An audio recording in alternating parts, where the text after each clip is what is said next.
Tu je i gospodin Ermin Šabić, direktor kluba, tu su dvojica momaka. U ovom drugom dijelu predstavit ću vam novu zvaničnu, znači web stranicu nogometnog kluba Čelik, novi dizajn, mnoge stvari su tu odradili momci, pa će vas i oni upoznati o čemu se radi, dobit ćete adresu i ova stara bit će, znači, ugašena. O tome u drugom dijelu pres konferencije.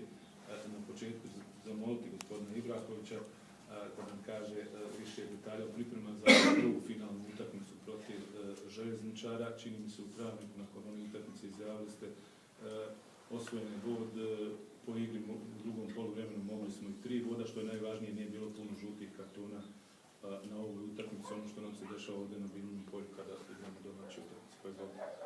Dobro, evo da vas pozdravim oko sve i oficijalno. Ono što je za nas vrlo interesantno je ova utakmica koja dolazi u četvrtak. Prva finalna utakmica, kažem da je to možda prvo poluvrijeme, ali uvijek utakmica čim krene od prve sekunde mora biti koncentrisana. Stoga želim da kažem da u utakmicu imamo svoje ciljeve, ambicije. Ako govorimo o ambicijama u prvoj utakmici, sigurno da postignemo gol ili 2 i to je ono što bi nas zadovoljilo, bez obzira što možda rezultat će biti onakav, možda je nepovoljan kad gledamo da li ćemo dobiti gol ili mi 2. Ono što je vrlo interesantno da mi smo ozbiljan tim, igramo na strani onako kao što vidite i rezultati govore o nekakvu našu korist kad sad govorimo o prvenstvu i kupu isto tako. Znači sve rezultate koje smo imali na strani ili smo gubili 1-0 ili smo igrali neriješeno. Gdje god postignemo gol, mi je ne izgubimo.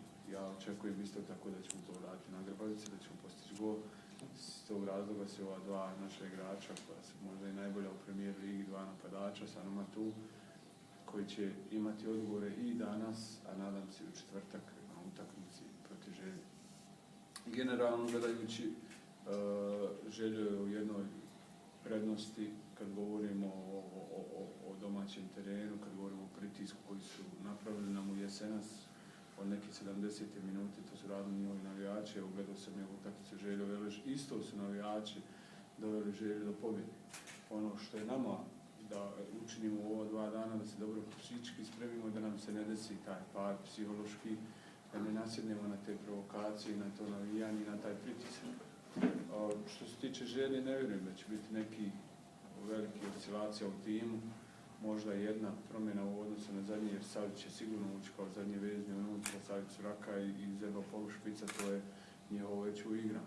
Naravno, gore su i Višća, Popović i Bešlja već i igrali protiv Veleža, i tako da je dosta rečeno. Ono što nama slijedi je da sa našim igračima koji će početi u utakmicu jednostavno još detaljnije analiziramo svakog pojedinca.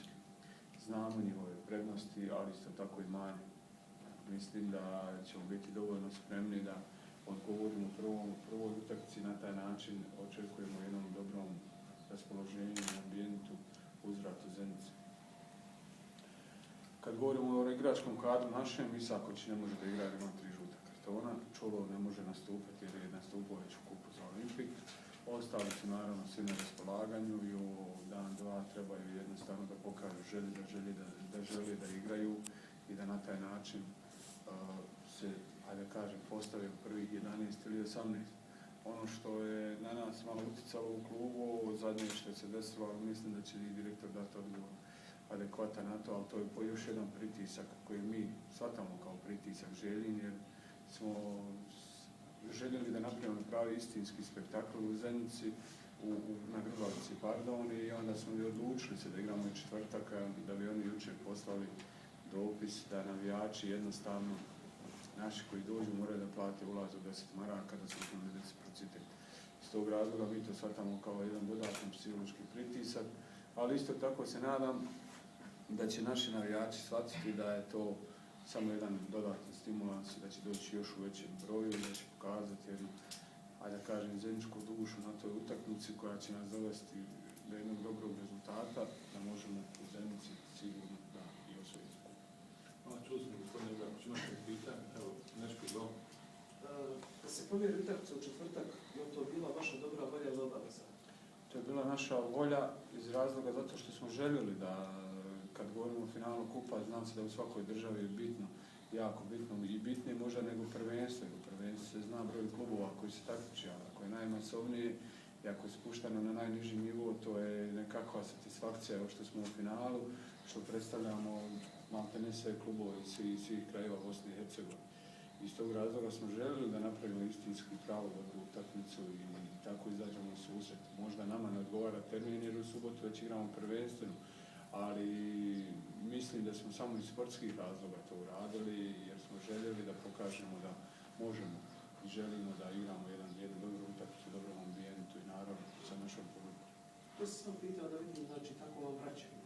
Pa dobro, Ovi ulaznici. dobro, to ja sam to i rekao da mi to osjećamo kao još jedan dodatak. U prvoj utakmici Senas na Grbavici faktički sam nas je pobjedio Višća koji je dosta problema zadavao po toj lijevoj strani. Da li će on imati striktnog čuvara i Čelik je na toj utakmici nekoliko kontri izdao dobri i pokazao da je željna odbrana dosta šuplja. Da li će možda napadači Hadžić i Hadžić vršiti pritisak na tu zadnju liniju želje ili Mi nismo uopšte tim koji se zna sakriti, koji zna čuvati prostor i zatvarati prostor. Mi smo tim koji igra možda najagresivnije u premijer ligi i to smo jutra pokazali. Izašli smo na 30-35 metara. Mi smo uopšte željeli da igramo svojih 16 metara jer znamo da u našoj državi kad igraš u 16-20 metara milion prekida bude i takvi se često dešavaju golovi i bude utakmica. Mi ćemo sigurno napraviti pritisak na zadnju liniju željezničara i na taj način pokušati da ih dovedemo do greške, to jest da ih dovedemo u poziciju, da stvorimo sebi prostor iza njihovih leđa i da zabijemo gol. Ono kada je Višća u pitanju, naravno, brz igrač, nezgodan, ali da ga nešto striktno čuvamo ne želimo. Imaju tu igrači koji će danas u analizi njihovoj znati šta on radi, kako on radi i da će se znati postaviti.